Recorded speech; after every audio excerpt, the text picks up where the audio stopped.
Buenas noches, señoras y señores. Como suele ocurrir siempre que nos enfrentamos a cambios profundos en el ámbito de lo político, de las formas de gobierno, se produce una verdadera avalancha, una catarata de análisis, de opiniones, de reflexiones, de interpretaciones, todos ellos cargados de razones para quien los defiende, naturalmente. Vivo ejemplo de ello es la situación que estamos viviendo actualmente tras la abdicación con el relevo en la jefatura del Estado tras la abdicación de Juan Carlos de Borbón. Este es un debate en el que hay muchas caras y hay muchas aristas. Por un lado están quienes validan la Constitución como herramienta que regula la forma en la que ha de desarrollarse la sucesión prevista en los próximos días. Por otro lado está quienes defienden la Constitución o defienden que la Constitución contiene los instrumentos precisos para iniciar los trámites de cara a un eventual cambio en el modelo de Estado y que no hace falta manifestaciones en la calle para ello. Pero es que otros dicen que la actual Constitución española necesita una revisión de principio a fin porque la realidad de la España de 1978 no tiene nada que ver con la España de nuestros días. Hay que tener en cuenta asimismo a una masa social importante de ciudadanos que propugna la celebración de un referéndum para que los españoles decidan entre monarquía y república. Luego están los partidos políticos, especialmente los mayoritarios, los dos mayoritarios que no tienen interés en que haya consulta alguna porque son quienes sustentan la monarquía y forman parte, por tanto, de todo este entramado para que las cosas sigan estando como están. Y la prueba más evidente la acabamos de ver esta misma semana. ¿Se han dado ustedes cuenta de en qué pocas horas se han puesto de acuerdo el Partido Popular, el Partido Socialista, UPyD y alguno más que ahora de memoria no recuerdo, para sacar adelante la ley orgánica que tenía que regular el tema de la sucesión tras la abdicación? Qué lástima que no veamos un acuerdo tan rápido y un acuerdo similar a la hora de abordar otros asuntos, por ejemplo, el tema de los desahucios o el tema del desempleo o el de la ley del aborto, por citar algunos ejemplos que se nos vienen ahora a la memoria. Pero, bueno, vamos a hablar de todos estos asuntos, de qué es lo que pasa después de la abdicación. Ese sería el tema del programa de hoy, después de la abdicación, y qué es lo que pasa con toda esta serie de caras y aristas que este debate tiene ahora mismo en la sociedad española. Y para eso hemos invitado a una serie de personas que consideramos conocedores de la materia. Por una parte nos acompaña Pedro María Egea Bruno, que es catedrático de Historia Contemporánea de la Universidad de Murcia. Buenas noches. Hola, buenas noches. También está con nosotros Alejandro García García, que es profesor también de Historia Contemporánea de la Universidad de Murcia. Buenas noches. Buenas noches. Y José Luis Vidal Coy, que es periodista. Buenas noches. Buenas noches. Bueno, si tuviera que ser sincero, no sé por dónde empezar. Así que vamos a tratar de ver si podemos determinar cuál es el problema que tenemos, si es que tenemos alguno.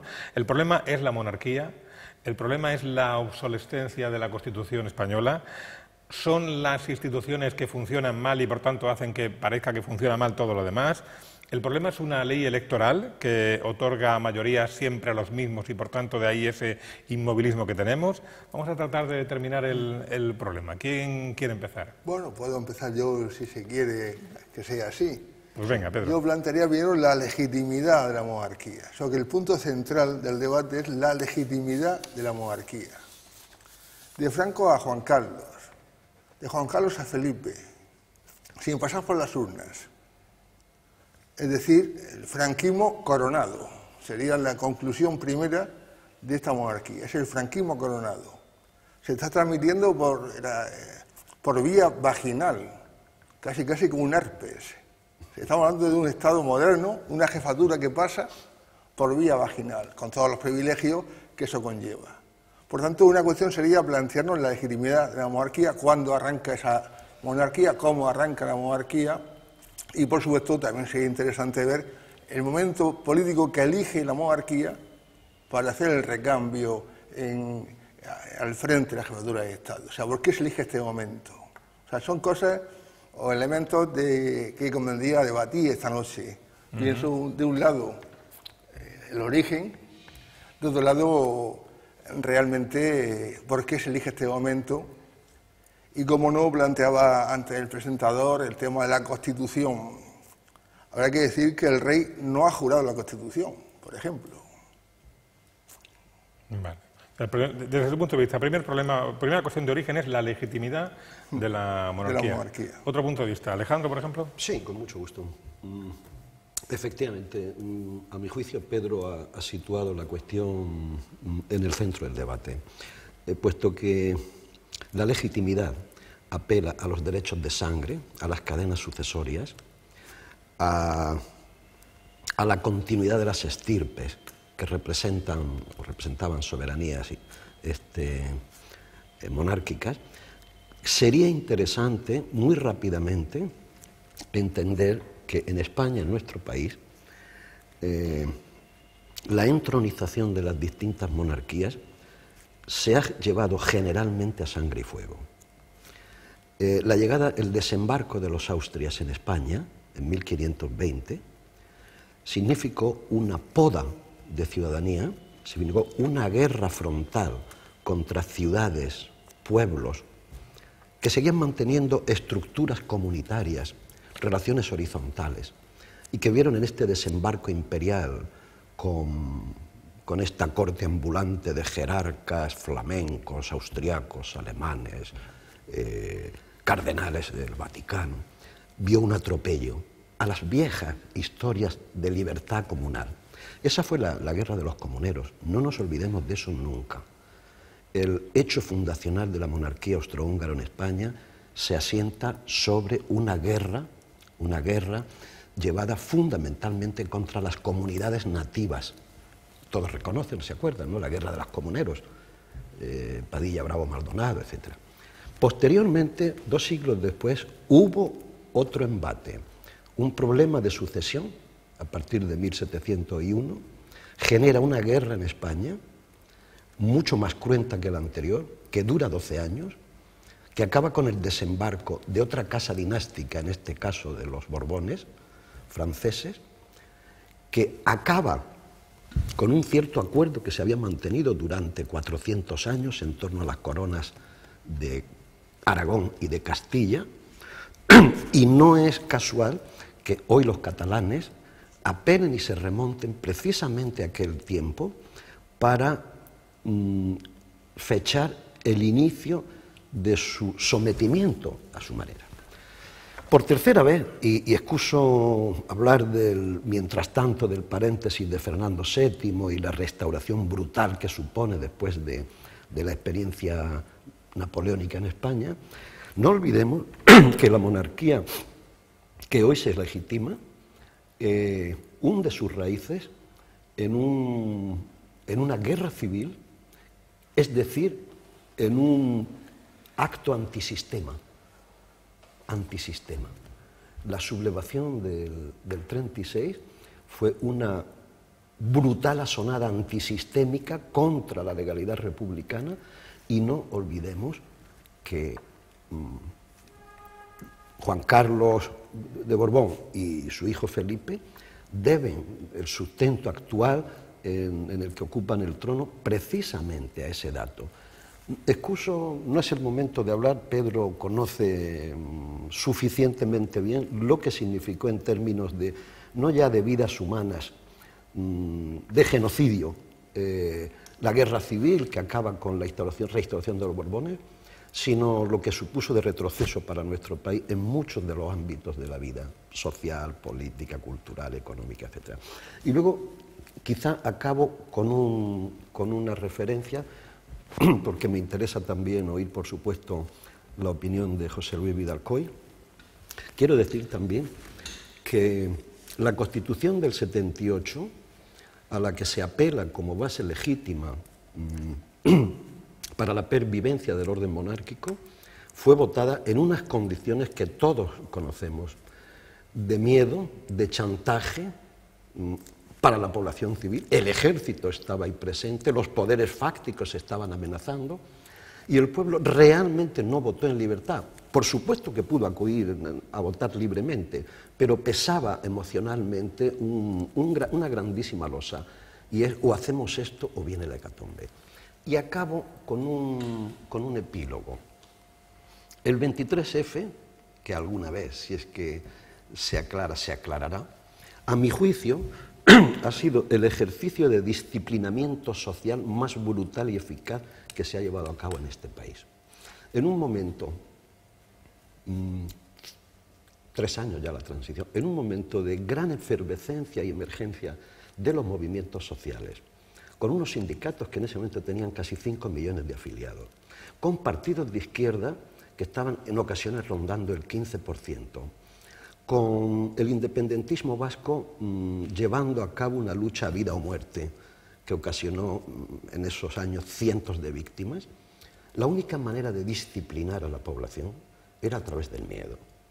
Y el 23F fue, a mi juicio, sin duda alguna, el protocolo, el ejercicio, la herramienta de disciplinamiento social y político más eficaz que han vivido el pueblo español desde la Guerra Civil. O sea que para usted aquel programa tan famoso de Jordi Évole de hace algunas semanas sobre el 23F no tenía tanto de broma, no lo ¿verdad? No lo he visto, bueno. Pero supongo que no tenía nada de broma. José Luis, ¿tu opinión?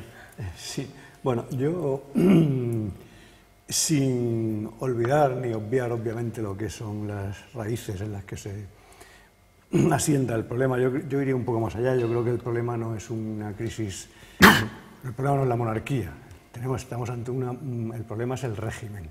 Tenemos un régimen representativo que está en crisis y el problema con el que nos enfrentamos no es solo que una de las instituciones de ese régimen representativo de la democracia parlamentaria está en crisis, como es la monarquía, ¿no? Es que está todo el sistema representativo está en crisis, como han venido demostrando los últimos acontecimientos en los últimos 2 años. Es decir, por resumir, y aunque suene a eslogan, el famoso no nos representan es una cosa real y que ha calado hondo en determinadas capas de la población, de una manera transversal. Ya no podemos hablar de capas sociales más afines al régimen u otras menos afines, no, es un problema transversal. Hay un descreimiento general sobre el régimen representativo que tenemos en España. La crisis de la monarquía no viene a ser más que la punta del iceberg, debajo del cual, debajo de la abdicación, está toda una crisis sistémica política. Entonces, desde ese punto de vista, yo creo que lo que urge es hallar una salida a esa crisis sistémica, es decir, porque las últimas elecciones pueden ser las elecciones europeas, con todas las salvedades que se puedan hacer sobre su verdadero significado político, sobre su verdadero significado representativo, etcétera, etcétera, por lo que todos sabemos, pero indudablemente han hecho aflorar esa conciencia muy general de que este sistema no nos sirve. ¿Qué significa que este sistema no nos sirve? Si este sistema no nos sirve, obviamente no nos sirve la encarnación de ese sistema, que es la monarquía, y por otro lado la Carta Magna que lo rige. Obviamente estas cosas, desde mi punto de vista, solo se solucionan de una manera, y entonces aquí afloran todos los miedos, todas las paranoias, las prevenciones, las reticencias de quienes controlan ese sistema, para evitar que ese descreimiento general, esa falta de confianza en el sistema, se traduzca en algo más, se concrete en algo más. Y yo creo que estamos en ese punto. Sin embargo, esta misma semana se han publicado los últimos datos del CIS, del Centro de Investigaciones Sociológicas, y según esos datos, la monarquía solamente le preocupa al 0,2% de la población. ¿Cómo casamos ese dato con...? Yo pienso que el punto que ha planteado José Luis, de la crisis del sistema, nos llevaría a plantearnos por qué ahora da el paso a la monarquía. O sea, en el momento político que acepta, momento político, económico, de crisis social, ¿por qué elige este momento para recambiar la cabeza de la monarquía? Yo plantearía, en primer lugar, una monarquía bajo mínimos, y no haría falta detallar los motivos, se pueden hacer una referencia, elefantes aparte, amistades peligrosas femeninas aparte, corrupción en Cristina Garín aparte. O sea, ¿por qué elige este momento? O sea, hay una mayoría parlamentaria dócil, con el PP, evidentemente, y el PSOE que va a apoyar antes de un congreso del PSOE. No se hagan voces en el congreso del PSOE reclamando la República.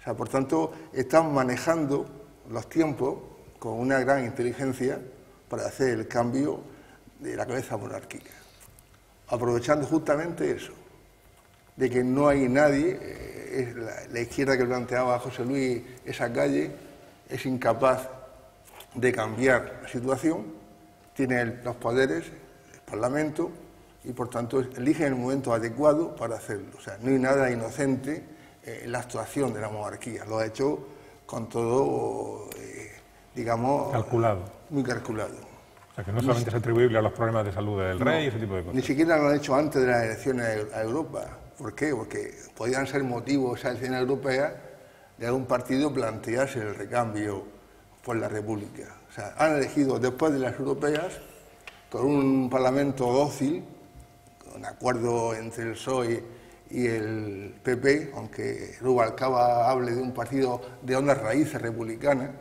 no hay que olvidar que la puñalada última a la República la da el PSOE. El 5 de marzo del 39 es el PSOE, Besteiro, quien apuñala por la espalda a la República. O sea, que ahora hablan de que son republicanos, pues habría que matizarlo bastante. Por no hacer aquí la historia del PSOE, que es una historia tremenda de traiciones y de engaños. La última puñalada, insisto en ello, a la República se la da el Partido Socialista el 5 de marzo del 39. El golpe de Casado tiene el respaldo de Besteiro, socialista. Yo creo que hay dos elementos muy interesantes en el momento actual, hilando con lo que dice Pedro. Primero, ¿por qué ahora? Bueno, hoy viene esta mañana venía una información bastante interesante en El Mundo que venía a explicar que el rey decidió que fuera ahora, precisamente porque se avecina un calendario electoral bastante complejo, con las municipales y autonómicas dentro de un año. Antes de eso, en septiembre, entran en discusión los presupuestos generales del Estado, que van a ser problemáticos, como todos sabemos, y después de las autonómicas vienen inmediatamente las generales. Entonces, el único hueco, según explican hoy en El Mundo, el único hueco que quedaba era el mes de junio de 2014. A esto se añade que el desastroso resultado del PSOE en las europeas les empuja todavía más a los partidarios del mantenimiento del régimen a hacer el cambio, la abdicación y la sucesión con un PSOE controlado vía Rubalcaba y su camarilla que gobierna el PSOE. Bien, pero otro elemento muy interesante, aparte del control que apuntaba Pedro, el control determinante, tener bajo control al PSOE a la hora de hacer la transición de un rey a otro, importante, el segundo medio es el control de los medios de comunicación, que lo tienen también muy bien ajustado y apalabrado, por así decirlo. No solo los medios del Estado, que obviamente en manos del PP han vuelto a recuperar el sentido de portavoces del gobierno que tenían en la época de Aznar, sino que además han ido minando los pocos vestigios de independencia que quedaban en los grandes grupos mediáticos. Es decir, ¿qué significa, por ejemplo, las entradas de capital masivo de grandes corporaciones industriales o financieras en el país, por ejemplo, o el control del mundo por los RCS italianos, que son detrás de los cuales está Berlusconi? Eso significa ni más ni menos que un control de los medios por parte de los grandes grupos financieros mundiales y europeos fundamentalmente. Es decir, entonces estamos asistiendo a una gran ceremonia encaminada a conseguir la pervivencia del régimen, en la que colaboran tanto los partidos tradicionales del esquema parlamentario, como son el bipartidismo que se llama, como los medios de comunicación, que al fin y al cabo están apoyados y dominados vía capital por los grandes grupos industriales y financieros del país. ¿Alguna reflexión, sí. Alejandro?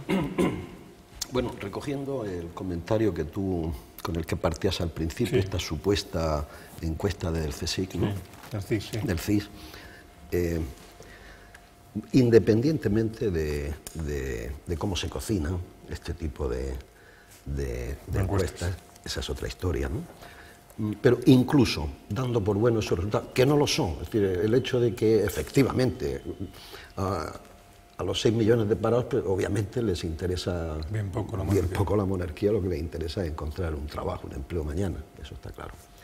Pero luego hay otro dato que nosotros los historiadores, que tenemos costumbre de mirar al pasado, podemos dar algunas luces. El deslizamiento de las opiniones públicas a veces es meteórico. Es decir, a veces se inicia el azar. Podemos entrar después algo de lo que plantaba José Luis, ¿no?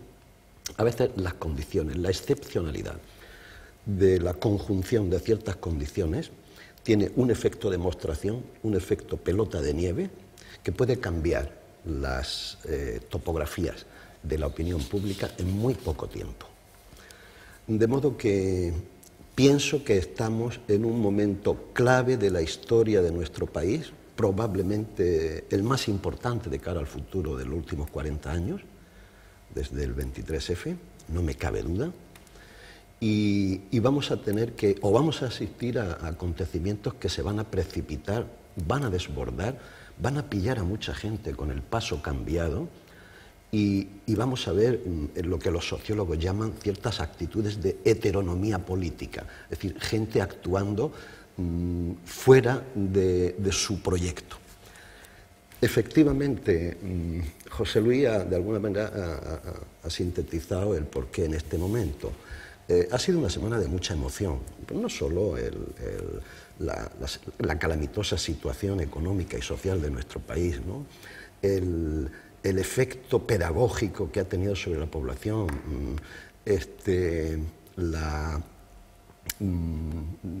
la arrogancia de la clase política, la corrupción, la impunidad, ese efecto pedagógico que está capilarizando en la gente. Los ricos se van de rositas, los políticos no van a la cárcel. Quien está en la cárcel es un muchacho, por ejemplo, llevan 2 meses en la cárcel desde marzo, 2 muchachos de Madrid de 20 años, 21 años, en un rifirrafe en la puerta del Congreso de los Diputados cuando se planteó una manifestación, muchachos que no han tenido ni tienen antecedentes penales, que son de familias trabajadoras y normales. Esto es insoportable. De modo que hay un hartazgo, el vaso ya estaba pleno, estaba lleno. Para colmo de historias, el efecto evidente del desprestigio de los 2 partidos que, como habéis dicho, sustentan el andamiaje monárquico, PP y PSOE, que han pasado a tener menos del 50%. Esto ha sido un terremoto que ha creado un efecto dominó, cuya consecuencia final ha sido el anuncio a los 8 días de que el Borbón, es decir, Juan Carlos, dimite. Pero luego hay, amigos míos, otro tema brutal, que yo pienso que es el más desestabilizador de todo y que aquí todavía no se ha dicho. Cataluña se va. Eso es irreversible. En estas condiciones, bajo el formato de este régimen, de esta oligarquía política que sustenta lo insustentable, los catalanes se van. Y después de los catalanes se van los vascos. Pienso que hay una inmensa cantidad de ciudadanos que sensatamente y con información no quisieran vivir en un país del que se hayan ido vascos y catalanes. No tendría sentido para nosotros. El problema esta es una patata caliente que va a expresarse con toda su magnitud a partir de noviembre, cuando se formalice el referéndum de independencia en Cataluña. El asunto está en que si Cataluña y País Vasco se van, no tiene sentido una monarquía que nace institucionalmente como consenso. Como símbolo de la unidad, ¿no? Correctamente, no tiene sentido. Por lo que entiendo y veo, estos 40 años y sobre todo los últimos 15 años han sido demoledores para el prestigio, fama de la Casa Real. Ya hay muchas cosas que no se pueden borrar. Catalanes y vascos, todos los chequeos que se hace en la opinión pública sobre la afección a la monarquía en Cataluña y el País Vasco son calamitosos. Pienso, pues, que esto que antes, y con lo que tú comenzabas la pregunta, este anecdótico, escaso porcentaje de gente preocupada por la República o por la monarquía, esto puede cambiar en 2 o 3 semanas. Si surgen fuerzas, a mi juicio, fuerzas ciudadanas articuladas políticamente, que sean capaces de una reflexión, de convidar a los hermanos catalanes y vascos a una reflexión seria sobre el modelo de convivencia y de país que queremos, solo se puede hacer sobre la base de una refundación bajo un nuevo pacto que no pasa, lo siento, y desgraciadamente no pasa por la Casa Real Española, sino que estaríamos hablando frente a una refundación social y política de este país con nuevas bases obviamente republicanas. Y aquí yo también quisiera plantear a mis amigos, supongo que coincidirán conmigo, aunque uno nunca lo sabe, porque los afectos personales son muy íntimos, ¿no? Yo entiendo que en el próximo año se va a abrir un foro de debate fundacional en España, inevitablemente transversal y popular, en el que entremos en relación con los hermanos catalanes y vascos para crear bases mínimas de consenso sobre las cuales crear un marco de convivencia. Y en ese sentido, yo no pienso que en este gran debate, en lo que salga de este debate, no es innegociable las simbologías del pasado. A mí la bandera tricolor le tengo afecto, pero no es de la agenda de hoy, ni el himno nacional siquiera. Eso depende de lo que quieran los ciudadanos españoles. Sé que tiene una gran relevancia sentimental. Pienso que estamos ante un reto mucho más serio y trascendente que trabajar sobre las simbologías. Bien, yo sobre el tema que te está planteando y desde la historia, y fechas también, vísperas, que son muy importantes en la historia, las vísperas, año 30, Ortega y Gasset publica un artículo de Ley de Monarquía, donde habla de esas dos Españas, la España oficial y la España vital. Esa España oficial, que es la España de la corrupción entonces, la España del bipartidismo, la España del Partido Liberal, el Partido Conservador, y la España vital, la nueva España, la juventud, las reformas, las ideas republicanas. Se ha planteado un dato del CIS. A nadie interesa, según parece, el tema de la monarquía. La monarquía no es la panacea de los problemas de España. Ya se planteó igual la Segunda República. Mucha gente esperaba que iba a ser la panacea. La República lo que hizo fue dar, como decía Azaña en su memoria, la República, la libertad, no hará más felices, os hará hombres. En el sentido de la libertad arraigada, sentimiento humano, es muy importante. Entonces está cómo llegar a ese pacto, cómo llegar al cambio, que estamos ya en ese tema. Eso pasa por las urnas. Le pasó a Alfonso XIII. El Borbón se fue de España por las urnas. Y al día siguiente era una fiesta popular. España era una fiesta popular. Y pienso que ahora también tiene que ser por las urnas, y el mejor referéndum son unas Cortes Constituyentes. Pienso que llegará un día, un momento en que habrá una fiesta popular y habrá otra república. Pero pienso que el camino debe ser unas Cortes Constituyentes, ya que no hay otro camino, igual que pasó a Alfonso XIII, se fue por Cartagena, como todos sabemos, pero por las urnas. Aprovechamos este impasse. ¿Querías añadir algo tú, José Luis? Sí, yo creo que indudablemente el camino está en las urnas. Yo no veo, depende del resultado de las urnas el que haya o no Cortes Constituyentes. Es decir, si en un referéndum sale que sí a la monarquía, obviamente no hay Cortes Constituyentes que valgan. Entonces, obviamente, desde mi punto de vista, yo creo que la situación de deterioro del régimen ha llegado a tal punto que la única salida es un referéndum. Naturalmente no es un referéndum que se pueda plantear de aquí a mañana ni de aquí a pasado, pero hay que plantearlo. Hay que plantearlo y hay que hacerlo, porque de ese resultado del referéndum dependerá el futuro del régimen o el final del régimen. No hay que olvidar que aunque el CIS diga, quizá que el CIS diga que la monarquía le interesa a tan poca gente, sea precisamente porque la monarquía no está en la mente de la gente, porque es una cosa tan ajena a la gente que realmente no les interesa, ¿no? Entonces, quizá un referéndum nos podía aclarar todas estas cosas, porque al fin y al cabo, en un referéndum la gente tiene que pronunciarse por una cosa o por otra, no hay vuelta de hoja. Luego, por otro lado, yo disiento de que el problema catalán sea achacable a la monarquía.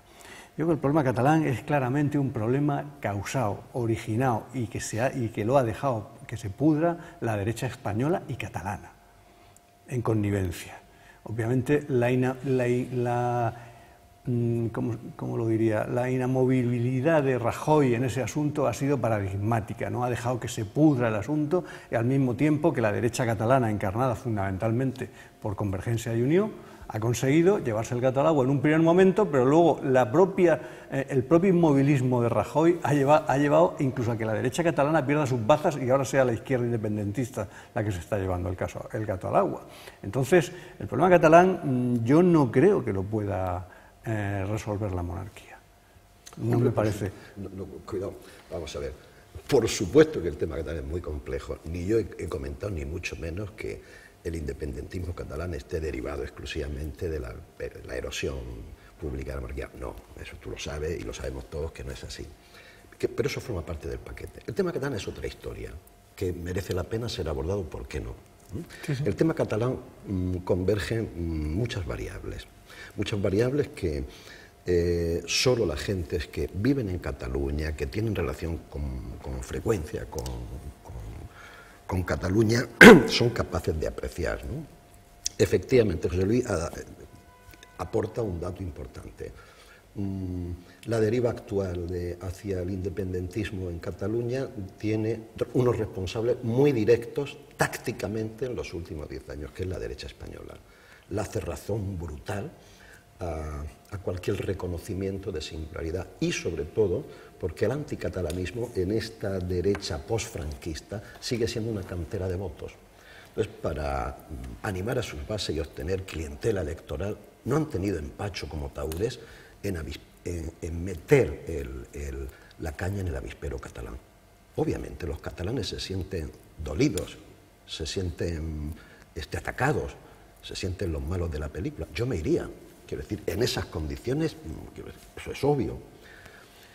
Esa es una historia. Otra historia es que a la derecha catalana, a CiU se le ha ido la historia de las manos, porque en el hipotético, tal y como se está planteando la morfología sociológica y política de Cataluña hoy, al día de hoy, CiU en unas elecciones, en una Cataluña independiente, pasaría a ser un partido con 5 o 6 diputados. Por la aparición de esta masa interclasista en la que se está convirtiendo precisamente RC, que le quita votos, le quita su sustento de voto natural en la clase media al partido de Pujol, y por otra parte le araña obviamente también votos al PSOE. De modo que eso, pienso que la jugada de Artur Mas ha sido muy precipitada. ¿Iba a haber una pausa o seguimos? Bueno, puede concluir la intervención. Sí. Después hacemos la pausa. Sí, yo sobre el tema del referéndum también tengo, insisto, yo no soy militante político, simplemente soy un observador muy preocupado y que, con muchos años y que ha visto muchos procesos. Yo pienso en un hipotético referéndum como el acto final de un largo proceso de discusión, debate nacional.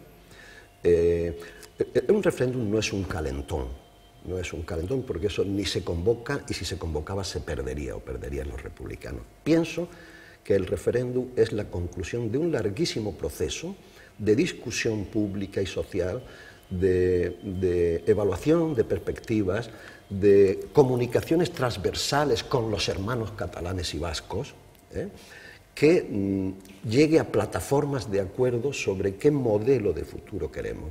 Y en esto la gente, naturalmente, la ciudadanía, irá siendo lectora y alumna de los debates que se vayan manteniendo y, como han dicho y como ha dicho Pedro, irán creciendo como seres humanos, que es lo que planteaba Azaña, ¿no? ¿Qué es lo que hace falta? Entre otras cosas, estos 40 años de monolitismo tras la transición ha sido a costa de hacer de las inteligencias árboles bonsái. Es decir, no establecer los incentivos para que la gente puedan crecer como ciudadanos conscientes y responsables.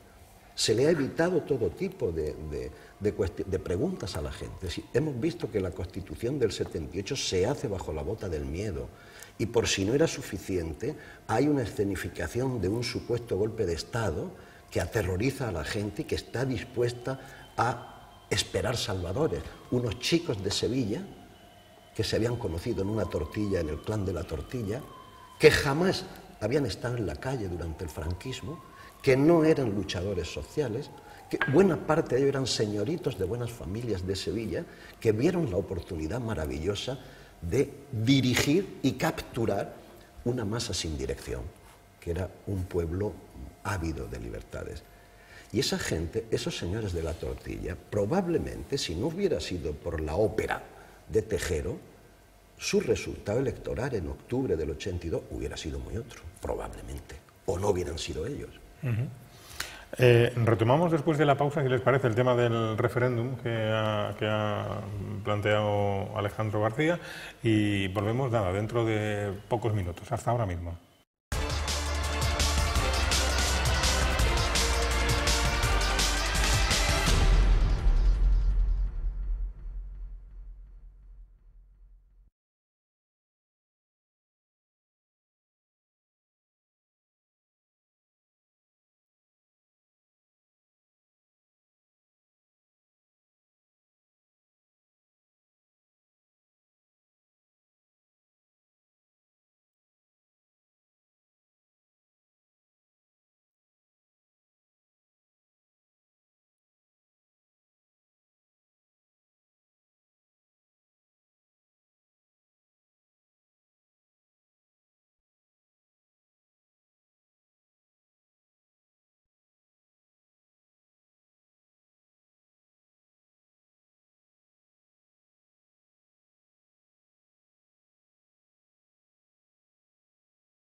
Parte de Espacio Abierto, esta semana nos estamos preguntando qué pasa después de la abdicación de Juan Carlos de Borbón, qué pasa, qué puede pasar, qué debería pasar. Son preguntas que nos estamos haciendo o comentando con nuestros invitados, que son Alejandro García, profesor de Historia Contemporánea de la Universidad de Murcia, José Luis Vidal-Coy, periodista, y Pedro María Egea Bruno, que es catedrático de Historia Contemporánea también de la Universidad de Murcia. Antes de la pausa nos habíamos quedado hablando del referéndum y por ahí podemos seguir. ¿Por qué no está teniendo, o tengo yo la impresión, no lo sé, de que no está teniendo mucho eco, no está encontrando mucho hueco en la sociedad? Quizá sea por lo que hablaba José Luis del control y del dominio de los medios de comunicación, la propuesta de hacer un referéndum. ¿O lo está teniendo y yo no lo percibo así? Sí, el referéndum, como lo decía bien José Luis, si se convoca ahora se pierde, la República lo pierde, estamos en contra del poder. Evidentemente la prensa, la televisión, los partidos políticos, las fuerzas económicas están con la monarquía. Si se convoca un referéndum, seguramente la opción republicana lo perdería. Pienso que hay que llegar, como se hizo en la Segunda República, a un pacto, el pacto de San Sebastián, que provocó la coordinación de las fuerzas políticas antidinásticas. ¿Se dan las condiciones hoy para conectar las fuerzas antidinásticas? ¿Dónde están las fuerzas antidinásticas? Que sean capaces de plantearse el recambio de la monarquía. Por supuesto que el pacto fundacional de la República fue San Sebastián, pero el pacto fundacional de la monarquía, de esta monarquía, es la ley de amnistía. Como ha escrito Helen Graham, el franquismo está dispuesto a aceptar la transición gracias a la amnistía. No la amnistía de la izquierda, sino de la derecha. O sea, ahí está el centro del debate. ¿Qué supondría una república? Evidentemente desmantelar la ley de amnistía y podría encausar a las élites franquistas y posfranquistas, las élites de la monarquía. Por tanto, la clave está, y por eso han cerrado filas de forma tan férrea, en el tema de la amnistía del 77, que permite, evidentemente, la solución para ello. No hay forma de desmontar el sistema mientras tropecemos con la ley de amnistía. Por tanto, hay una opción, sería el referéndum, pero ya digo, planteado con una coordinación de fuerzas democráticas antidinásticas, y ya veríamos hasta dónde se llegaría. De lo contrario, considero que el referéndum se perdería, ya que tienen el control del poder. Bueno, quizá el planteamiento real no sea, hablando en términos reales, no sea el de un referéndum, sino el de trabajar por un referéndum. Es decir, como creo que habéis señalado vosotros, habéis apuntado, no se puede decir de la noche a la mañana vamos a hacer un referéndum. Obviamente no, hay que pasar por una concordancia, por un pacto, una plataforma de fuerzas antidinásticas, por así decirlo, que establezcan las bases sobre las que pedir el referéndum. Y una vez hecho eso, se podría establecer, porque hará falta también, pactar con la derecha, con el bipartidismo, llamémosle como queramos, con el régimen establecido, habría que pactar con él también las condiciones del referéndum. Obviamente, estamos hablando de un proceso largo, pero en cualquier caso, los cambios de régimen, salvo el golpe de Estado del 36 y cosas similares, los cambios de régimen son lentos y costosos, sobre todo si son pacíficos. Y tenemos aquí un buen ejemplo con la transición, aunque luego acabara como acabó, pero en cualquier caso fue un proceso que tardó años en desarrollarse. Entonces, yo creo que el planteamiento inicial puede ser el de establecer plataformas de discusión o de petición o de coordinación en favor del referéndum, y a partir de esa fase, cuando se concrete, si es que llega a concretarse, habría que pasar a un segundo paso, pero eso solo lo va a dar la dinámica política y social del país, según se vaya desarrollando, ¿no? Y en cualquier caso, yo lo que sí tengo claro es que las resistencias por parte del régimen establecido van a ser bizantinas. Y, desde mi punto de vista, una condición previa para que se pueda plantear la posibilidad de una unión o un acuerdo, una plataforma realmente con visos de poder sacar adelante la posibilidad de celebrar un referéndum, pasa por, no sé cómo decirlo, por la marginalización política dentro de la izquierda del actual Partido Socialista. O sea, eso está clarísimo. Con el Partido Socialista como fuerza mayoritaria de la izquierda, de la supuesta izquierda, es indudable que este tipo de plataforma es inviable. O sea, el Partido Socialista, aparte de sus propias contradicciones internas, le están llevando a una situación que no se sabe muy bien cómo va a salir de ello. La primera prueba la tenemos con el voto de la ley de abdicación, que fue pactado en cuestión de minutos, porque los mismos que pactaron la reforma del artículo 135 de la Constitución en agosto de 2010, y que está suscitando muchas reticencias internas dentro del Partido Socialista sobre el sentido del voto.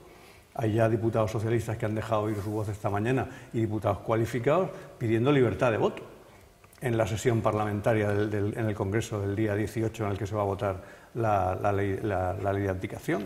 Entonces, todos estos elementos hay que tenerlos en cuenta, pero en cualquier caso, yo lo que sí tengo claro es que quizá planteemos a veces un poco alegremente el problema del referéndum, que se nos llena un poco la boca con la palabra, ¿no? Cuando en realidad el referéndum es un proceso hacia una consulta popular, no es un hecho en sí mismo. Y todos estos movimientos sociales que estamos viendo en España desde el lunes, desde el mismo día que se conoció la abdicación de Juan Carlos de Borbón, ¿podrían estar siendo el germen de esa plataforma de la que estáis hablando, que fuera la que empezara a trabajar y a mover todo el tema del referéndum? Bueno, hay una frase de Lenin que sabía de revoluciones. Lenin decía, la revolución no se hace, se organiza. Y lo que estamos viendo es un movimiento muy fluido, asambleario, pero evidentemente es incapaz si no adopta una estrategia leninista para dirigir el proceso. No nos engañemos, que sabe de revoluciones es Lenin. Sí. Bueno, sí, Lenin fue un dirigente genial que creó una vanguardia de profesionales bolcheviques en un país donde no existía sociedad civil, existían siervos de la gleba, un ejército brutal y una violencia descomunal. Nos apartamos del tema, pero claro, si hablamos de momentos transicionales, de cambios sistémicos, clave, ¿no? De momentos clave, en el pasado aparecen las revoluciones como las formas por antonomasia, ¿verdad? De darle sentido a un nuevo proyecto. Cuando Maximiliano Robespierre salió, era un abogado de 31 años, y salió elegido en su ciudad natal de Arras, norte de Francia, como diputado de la Asamblea del Tercer Estado, que había convocado el antepasado de Juan Carlos, Luis XVI. Robespierre era un chico con muchas inquietudes, muy inteligente, un abogado que ya se había fajado en algunos casos locales, pero ni mucho menos él hubiera pensado el destino que se le tenía reservado. Robespierre fue el hijo de las circunstancias, de ese abogadito bisoño que llegó en abril del 89 a París a tomar su asiento en la Asamblea General, hasta lo que fue 3 años después, fue una cosa brutal. ¿Qué quiere decir? Que los procesos transformativos adquieren vida propia, adquieren dinámicas propias y barren las previsiones. Entonces, en ese sentido, cuando planteabais que efectivamente el PSOE está contra las cuerdas, tiene un dilema irresoluble en este momento, que están atrapados entre dos imperativos. Por una parte, renuncio a mis principios, como dice Rubalcaba, y apoyo al régimen, pero por otra parte, la gente joven del PSOE, si quiere seguir prosperando en lo político en el futuro, tiene que desmascarse de eso, porque si no van a ser enterrados justo en la riada. Y ese es el asunto. De los chicos que aspiran a las candidaturas, hasta ahora ninguno ha dicho esta boca es mía, pues no quieren comprometerse ni comprometer su carrera futura apoyando digamos, un sistema que puede estar moribundo, que puede estarlo. De modo que el PSOE tiene un problema. Eso nos remite a otra historia que en parte tú comentabas, ¿no? Los partidos políticos, tal y como los conocemos, son eternos, como la ley de la gravedad. ¿Son elementos consustanciales a los sistemas políticos o son instrumentos históricos temporales que, como todo es finito y todo es transformable? Bueno, pues estamos viendo que justamente en los países donde ha empezado a haber problemas y la gente y la ciudadanía quieren resolver esos problemas, se está prescindiendo de las nomenclaturas tradicionales, ¿no? En el caso de Grecia ya lo sabemos, en Italia en parte, en los países de la América Latina, donde los gobiernos emergentes y los movimientos populares emergentes no tenían tradición constituida antes, se han ido creando sobre la propia marcha. Entonces, el tema de la... hay mucho de impredecible en los cambios sistémicos, no hay nada escrito, es todo un haz de confluencias y de convergencias. Yo estoy de acuerdo y pienso que, en lo que se ha dicho antes, el referéndum en sí mismo como icono no tiene sentido, a mi juicio. ¿Qué hacemos pidiendo un referéndum? ¿Para qué y cómo? Si tú has dicho que incluso las fuerzas republicanas lo perderían. Yo veo más este proceso como una convergencia de diversos sectores de la vida pública y sobre todo de los ciudadanos y de la juventud que quieran construir un país donde puedan vivir dignamente. Eso es básico. No se puede olvidar que este tufo a final del régimen tiene que ver, digamos, con la descomposición social que está habiendo por lo menos en nuestro país, derivado de políticas económicas brutales que están llevando a la ciudadanía a la pobreza. Y sobre todo, con paros juveniles insoportables. Y los que no están en paro, sabiendo que sus vidas van a ser una permanente zozobra, una angustia perpetua, porque no van a tener seguridad en nada. Ganar 200 euros, que es a lo que este sistema... Insisto en el deseo de organizarse. ¿Qué pasó con el no a la guerra? ¿Qué pasó con el 15M? ¿Qué puede pasar ahora? Bueno, lo que pasa es que el problema es ese, de que no se organiza. Pero el problema creo que no es, como dice Alejandro, efectivamente, el problema es no convertir la reivindicación del referéndum en un asunto meramente puntual. Es decir, con el no a la guerra tenía una motivación clara. Y desapareció. El 15M tenía una motivación clara, pero no ha desaparecido, se ha transformado. Lo que pasa es que no ha tenido quizá una continuidad tan manifiesta como a muchos les hubiera gustado o nos hubiera gustado. Pero de hecho no podemos, de alguna manera, no podemos negar que de alguna manera Podemos es un heredero, uno de los muchos herederos o de los varios herederos que hay del movimiento 15M. ¿Por qué? Porque el 15M inició, en cierto modo, se podría, históricamente quizá dentro de unos años nos digan que el inicio de esta segunda transición española estuvo en el 15M, porque al fin y al cabo la protesta social, el malestar, la extensión de la idea de la deslegitimación del régimen actual nació un poco de ahí, ¿no? Entonces, en cualquier caso, yo lo que también tengo claro es que mirar atrás pensando en cómo se hicieron otras revoluciones, otros procesos revolucionarios, quizá solo nos ayude a saber cómo no hay que hacer las cosas en el siglo XXI, porque estamos hablando de condiciones muy diferentes y de situaciones muy diferentes que yo no voy a explicar a vosotros precisamente. Entonces, de lo que se trata, creo yo, es de Pedro que le gusta. Yo hablo de organizar. A Pedro que le gusta referirse a la Revolución Rusa con todo gran criterio, porque es un caso. No se trata de eso. El modelo puede ser válido o no válido, sino organizar. Sí, te propondría una reflexión. Lo que veo es bastante peligroso ese aspecto asambleario tan fluido. Bueno, pero Pedro, vamos a ver. Yo no lo veo, es que no lo veo realmente por ahí. Las formas de organización son múltiples.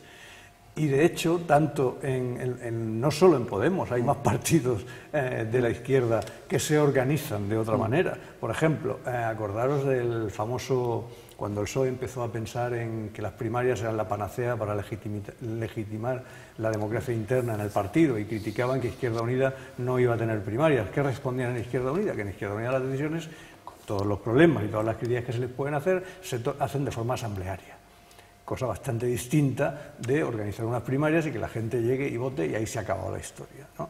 Entonces, refiriéndome ahora a otros partidos que no son Izquierda Unida, dentro de la izquierda, yo creo que el sistema participativo, la forma participativa de la adopción de decisiones está bastante clara y se está poniendo muy en práctica.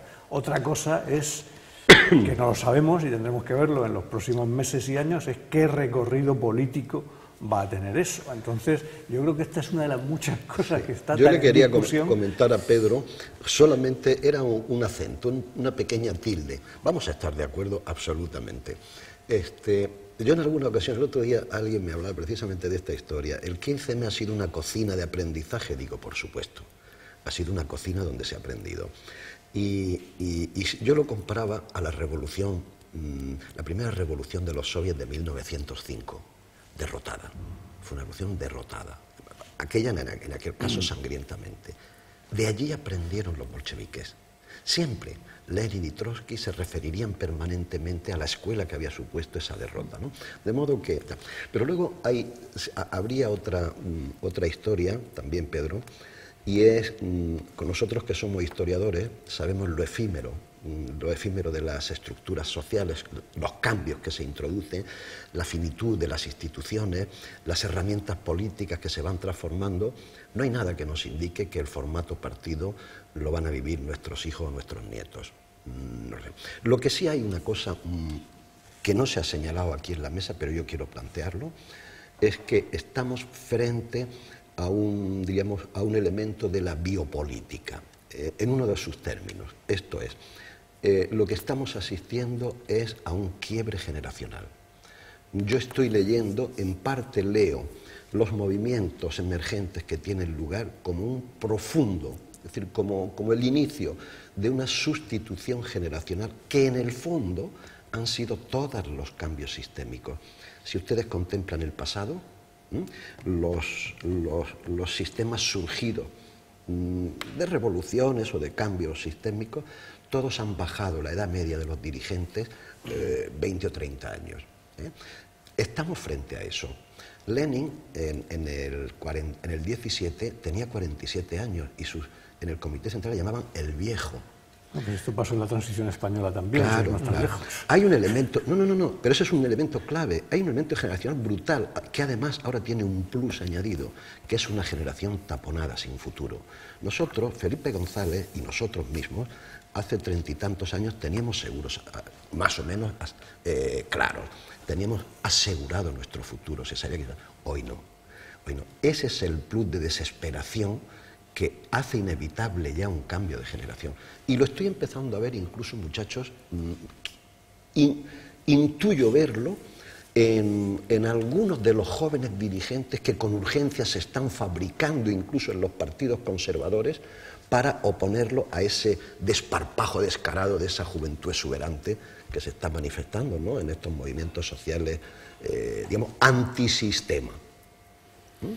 El elemento de tema generacional. Y en ese elemento de tema biológico, incluyo también a lo que se nos ha convocado aquí, a especular sobre el futuro de la monarquía y del referéndum. Pienso que van ligados. El tema de la juventud es un tema no de ahora. En cualquier movimiento revolucionario, guerra civil, la JSU organizaba evidentemente el movimiento contra el fascismo. O sea, siempre que hay un movimiento revolucionario es la juventud la que da el paso. O sea, que yo pienso que no es generacional, sino conectar los hechos históricos. El tema del cambio social, al que gustan tanto los sociólogos referirse, los nuevos movimientos sociales que hablan, que ya hay asignaturas en la universidad, tenemos esa asignatura, yo pienso que hay que relativizarlo. Y por supuesto el sistema es capaz de engullir con toda tranquilidad ese tipo de movimiento. No le hace daño, no le puede hacer daño. Mientras todo se reduzca a una asamblea, en gran parte un postureo en la asamblea, una simbología, y detrás no haya detrás una fuerza capaz de derribar el sistema, lo pueden asumir. Es que en ahora el Corte Inglés hay camisetas de Che Guevara, sí, tranquilamente. Los últimos acontecimientos en Europa, no solo en España, han demostrado que ya no solo se reduce la cosa a las asambleas. Syriza ha adquirido una posición preeminente en la política griega gracias a las urnas. Podemos, no preeminente, pero tiene una posición que en algunos aspectos puede ser determinante en el futuro gracias a las urnas. O sea, que tampoco hay que minusvalorar el recorrido que tienen las nuevas formas de hacer política que se están introduciendo en la sociedad europea en general y en los países del sur que estamos más en crisis con mayor fuerza. O sea, yo confío en que esos movimientos que yo no creo que sean antisistema, son antirrégimen. Bueno, llámale sistema no, esto. Para mí son dos cosas régimen o distintas, sistema, ¿no? me da igual. Me da igual. Antirrégimen bipartidista, sí, por supuesto, monárquico. Yo como, Entonces, yo creo que tienen recorrido político. Sí, si son capaces de tenerlo, claro. Como el tiempo se nos ha ido... La segunda parte. Ya, eso es otra cosa. Nos invitas a otra y... Como el tiempo se nos ha ido, yo quería hacer, para terminar, una pregunta de corte muy generalista, pero muy concreta a la vez. ¿En qué medida, pregunto, en qué medida o qué podría aportar una república para oxigenar la vida pública, política, institucional del país, esta vida a la que tanto desafecto parece que los ciudadanos le están mostrando, también según las encuestas? ¿En qué medida una república puede aportar algo, podría oxigenar algo, si es que lo pudiera hacer? Educar a una comunidad de ciudadanos conscientes, desarrollados y constituidos como ciudadanos, que sean capaces de poner freno al dominio insoportable de las oligarquías. Una república de ciudadanos. Pienso que solos. Pedro, sí, yo pienso que la monarquía ole a rancio, a desigualdad, que ya es hora de pedirle cuenta al jefe de Estado, que se pueda revocar cada 4, 5, 6 años el jefe de Estado, que se acaben los privilegios, todos somos iguales ante la ley. Eso sería una república. José Luis. Yo creo que hay 3 o 4 o 5 quizá principios básicos. Una es la responsabilidad de todos los ciudadanos ante la ley, y todos, desde el jefe del Estado hasta el último ciudadano, para empezar. Y luego, sencillamente, el cumplimiento de muchos de los artículos de la actual Constitución española que no se cumplen, como el derecho al trabajo, el derecho a la vivienda y algunos otros. Bueno, no son razones pequeñas las que ustedes acaban de poner. Yo creo que este tema va a dar para mucho en los próximos meses, así que me temo que no va a ser la única vez, la única semana que abordemos este asunto aquí en Espacio Abierto. De momento, hoy lo dejamos aquí porque el tiempo se nos ha consumido. Alejandro García, Pedro María Egea, José Luis Vidal-Coll, muchas gracias a los tres y hasta otra ocasión. Y a ustedes también les emplazamos, si lo desean, la semana que viene, el jueves que viene, estaremos aquí con otro tema en Espacio Abierto. Hasta entonces, feliz semana a todos.